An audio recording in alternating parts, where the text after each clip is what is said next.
Learning একাডেমিতে সবাইকে স্বাগত। আজকে দেখো ক্লাস 10-এর দ্য পাসিং অ্যাওয়ে বাপু যে প্রোজটা রয়েছে তার আমরা ইউনিট 2টা কিন্তু আলোচনা করব ওয়ার্ড বাই ওয়ার্ড। দেখো, Gandhiji funeral was to take place in the day after his death, অর্থাৎ তার মৃত্যুর পরের দিনেই গান্ধীজির কিন্তু শেষ ক্রিয়াটা কিন্তু হয়েছিল। এরপর দেখো, আওয়ার্স ইন অ্যাডভান্স, সময়ের অগ্রগতিতে, people line the route the funeral procession was to follow, অর্থাৎ যে ফানারাল যে অন্তিম যে শেষ ক্রিয়াটা হয়েছিল সেখানে কিন্তু লোকগুলো লাইনে কিন্তু বসেছিল বা লাইন ধরে ছিল। এরপর দেখো, অর্থাৎ ফানারাল অন্তিম শেষ ক্রিয়াটা অনুসরণ করার জন্য কিন্তু লোকগুলো লাইনে ছিল। এরপর দেখো, Padmashri Mrs Naidu's daughter spoke for us, Padmashri কে ছিল? মিসেস নাইডুস ডটার ছিল, অর্থাৎ মিসেস নাইডুস মেয়ে ছিল। স্পোক ফর আস, সে আমাদেরকে বলেছিল, কি বলেছিল? হোয়েন সি সেড সিম্পলি, সে সহজভাবে আমাদেরকে বলেছিল উই উইল ওয়াক, আমরা হাঁটবো। It is the last time, এটাই হবে শেষ সময়। We shall be walking with Bapu, আমরা বাপুর সঙ্গে কিন্তু হাঁটবো। এটা কিন্তু মিসেস নাইডুস ডটার বলেছিল। এরপর দেখো, ইট ওয়াজ অ্যান অ্যাগোনাইজিং ওয়াক, এটা একটা যন্ত্রণাদায়ক হাঁটা হবে। Thousand silently was the processing, thousands অর্থাৎ হাজার হাজার লোক কিন্তু নিশ্চিতভাবে বা নিশ্চুপভাবে কী করেছিল? এই যে প্রসেশনটা, এই যে মিছিলটা, এটা কিন্তু দেখিয়েছিল। বাপু lay on an open tray covered with flowers, বাপু কিন্তু কোথায় শুয়েছিল? একটা ওপেন ট্রাকে শুয়েছিল যেটা কিন্তু ফুলে ভর্তি ছিল। এরপর দেখো, থাউজেন্ডস অফ পিপল ওয়েপ্ট, হাজার হাজার লোক কেঁদেছিল। Trying to touch Bapu's feet, বাপুর যে পাগুলো ছিল সেগুলোই কিন্তু স্পর্শ করার জন্য কিন্তু তারা চেষ্টা করেছিল। It was impossible to move in the thick crowd, এটা একটা অসম্ভব ছিল। কিসের জন্য? ওই যে প্রচুর ভিড়ে, থিক ক্রাউড মানে এখানে প্রচুর ভিড়ে মুভ করাটা, অর্থাৎ যাওয়াটা কিন্তু অসম্ভব ছিল। এরপর দেখো, বলছে as I move forward slowly, যেই আমি কিন্তু আস্তে আস্তে এগোচ্ছিলাম বা এগিয়েছিলাম, আই আন্ডারস্টুড, আমি বুঝতে পেরেছিলাম, I was not merely in the midst of grieving people, আমি শুধুমাত্র একাই নয় এই দুঃখিত লোকগুলোর মাঝে। গ্রিভিং মানে এখানে দুঃখিত, আর পিপল মানে লোক, অর্থাৎ দুঃখিত লোকগুলোর মাঝে আমি কেবলমাত্র একাই নয়, আরও কিন্তু অনেক লোক ছিল। This was even more than the funeral procession of India's beloved leader, বলছে ভারতের প্রিয় যে নেতা, তার থেকে কিন্তু এই যে প্রসেশন, এই যে মিছিলটা ছিল, এটা কিন্তু বিশাল একটা মিছিল ছিল, ফানারাল প্রসেশন ছিল।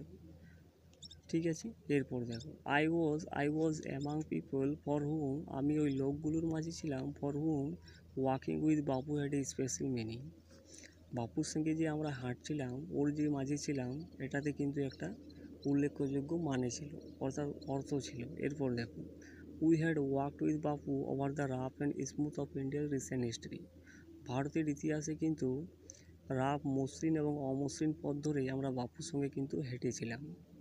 এটা আগের ঘটনাগুলো কিন্তু বলছি।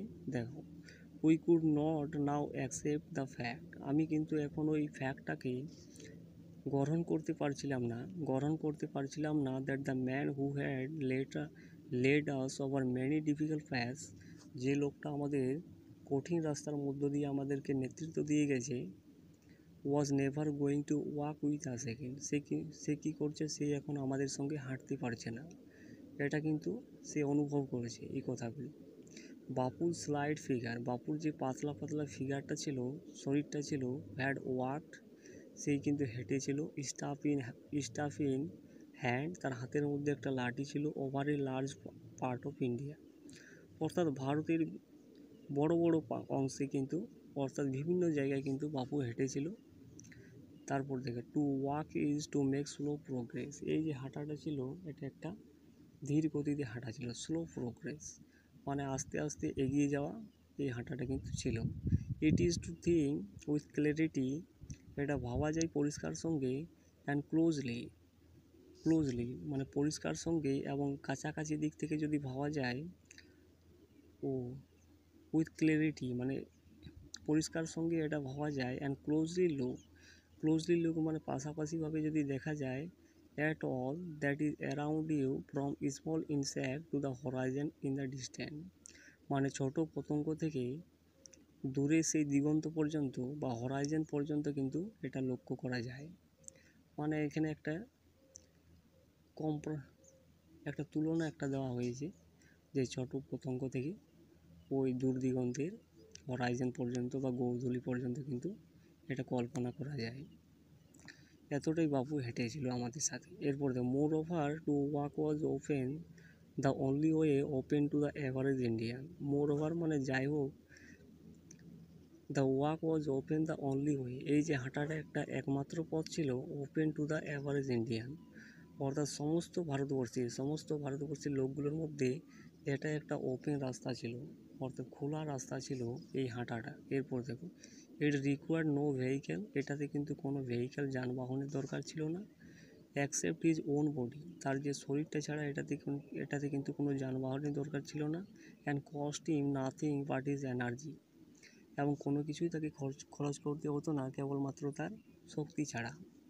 এনার্জি মানে এখানে শক্তি। তারপরে দেখুন, গান্ধীজি টুক দিস নেসেসিটি, গান্ধীজি ওই প্রয়োজনীয়তা নিয়েছিলেন, অ্যাজ ই টুক মাস, সে এত নিয়েছিলেন, দ্যাট ওয়াজ কমন প্লেস, যেটা ছিল কিন্তু কমন প্লেস মানে এখানে সাধারণ ছিল, অ্যান্ড ট্রান্সফর্ম ইট, এবং এটা কিন্তু পরিবর্তন হয়েছিল ইনটু এ জয়ফুল ইফোর্ট, একটা আনন্দদায়ী প্রচেষ্টাতে এটা কিন্তু পরিবর্তন হয়েছিল।